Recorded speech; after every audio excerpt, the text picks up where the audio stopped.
هذه الشيلة إهداء من أم محمد العذاب وبناتها للضابط جاسم.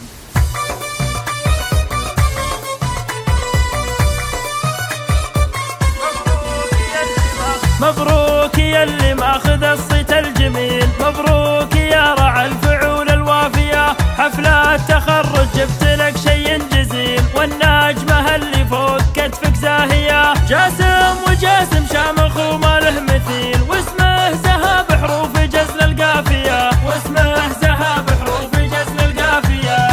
جاسم على ربعه ترى ظل ظليل، حر مكانه فوق راس العالية، جاسم عريب الساسي وحصان وصيل، والمد مدته تراها كافية، وناس لشيخ مسكنه راس الطويل، ونسل الشيوخ اهل البشوت الضافية، نسل الشيوخ اهل البشوت الضافية.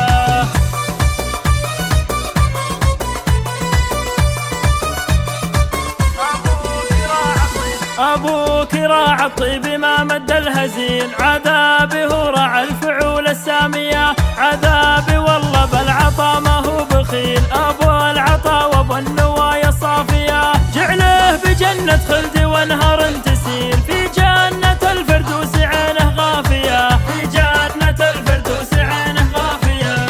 واختامها مبروك يا الحر الأصيل، والنجمة اللي فوق كتفك زاهية، وامك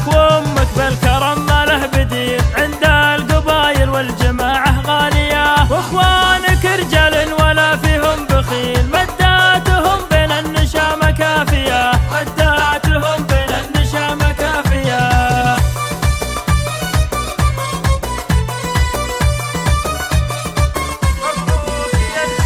مبروك يا اللي ماخذ الصيت الجميل، مبروك يا رعى الفعول الوافية، حفلة تخرج جبت لك شي جزيل، والنجمة اللي فوق كتفك زاهية، جاسم وجاسم شامخ وما له مثيل، واسمه زها بحروف جزل القافية، واسمه زها بحروف جزل القافية.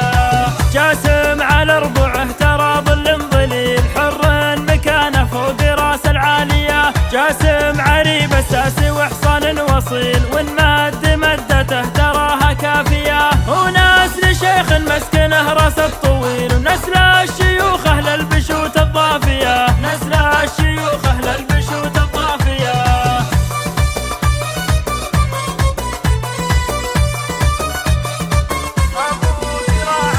أبوك راعى الطيب ما مد الهزيل، عذابي هو راعى الفعول السامية، عذابي